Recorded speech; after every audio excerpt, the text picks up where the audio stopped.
Agora eu vou fazer papo pro meu pai. Oi, pessoal do YouTube. Que é isso? O pessoal do YouTube. Hoje a gente tá aqui. Onde a gente tá hoje? Onde a gente tá hoje, João? Não pode bater no João. Valentina, vídeo pro canal. Oi. Conta uma piada pra gente. Vou contar duas piadas. Três piadas. Três. Ó, a primeira. Qual que é maior? Qual que é maior? O que o pernilongo tem de maior do elefante? O nome! Nossa, nem esperou o pessoal dizer assim nos comentários. João. Então eu vou falar outra. Não, já sei. O que tem no meio da rua? O que é? O que tem no meio da rua? Não sei. Bicho. Não. Pedra.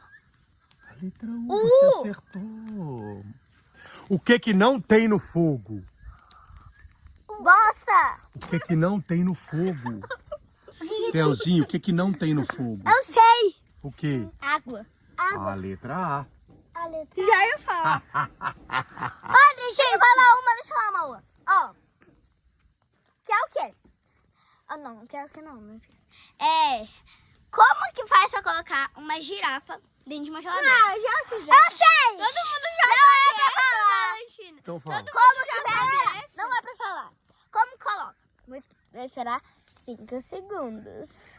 5, 4, 3, 2, 1. Ó, é assim. Você abre a porta, coloca a girafa e fecha a porta. Aí agora, como que faz pra colocar um elefante dentro da geladeira? 5, 4, 3, 2, 1. Tira a girafa! Tira a girafa. Abre a porta, tira a girafa. Coloca o elefante, fecha a porta. Agora, pronto, final. Agora, como que a girafa foi na... Como que a girafa foi na festa do elefante? Ó, foi na festa do jacaré. O quê? 5, 4, 3, 2, 1. Foi de carro? Não. A pé? Não. Então vai, como? Correndo. Não sei. Indo de barco. Acabou. Não. Então dá tchau, pessoal. Eu sei uma. Qual é a palavra correta? Pinguins voa ou pinguins Não, pergunta de gramática. Qual que é O João fez a pergunta. pergunta de gramática? Qual que é a resposta à pergunta certa?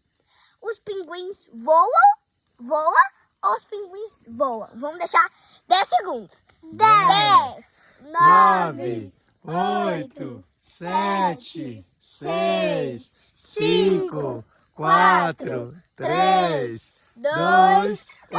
A resposta é nenhuma, porque pinguins não voam. Tchau!